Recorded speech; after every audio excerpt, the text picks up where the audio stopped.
কিছু বেশ্যা রাষ্ট্র দেখি মুসলিম নামের। মুসলমান বলতে গুটি কয়েক মুসলমান ছাড়া বাকিগুলা সবগুলা বেশ্যা কান্ট্রি। মুসলিম বিশ্ব আদৌ কাকে বলে আমি জানি না।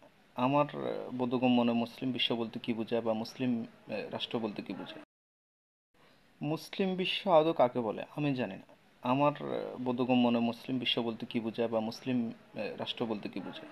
আমি মুসলিম কোনো রাষ্ট্র মুসলিম কোনো বিশ্ব দেখি না, রাষ্ট্রও দেখি না। আমি কিছু বেশ্যা রাষ্ট্র দেখি মুসলিম নামের।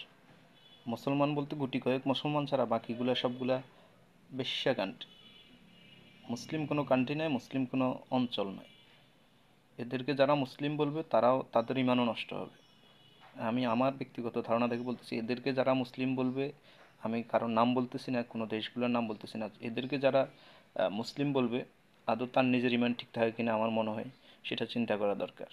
মুসলিম বিশ্ব বা মুসলিম অঞ্চল বলতে কোনো অঞ্চল নয়, মুসলিম কান্ট্রি বলতে কোনো কান্ট্রি নয়। আমরা সব অমানুষ, আমরা সব অমানুষের বাচ্চারা।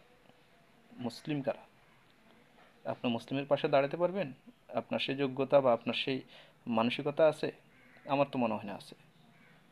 যারা মুসলিম মুসলিম বলে মায়া কান্না করে, আসলে মুসলিম বলতে কি বোঝায় সেটাই তো তারা জানে না। আজকে ইরান এবং ইসরায়েল যুদ্ধ শুধু মুসলিম মুসলিম করেন। মুসলিম দেশ বলতে কোনো দেশ নাই। মুসলিম যারা দাবি করে তারা আদৌ মুসলিম কিনা সেটা সে নিজেই জানে।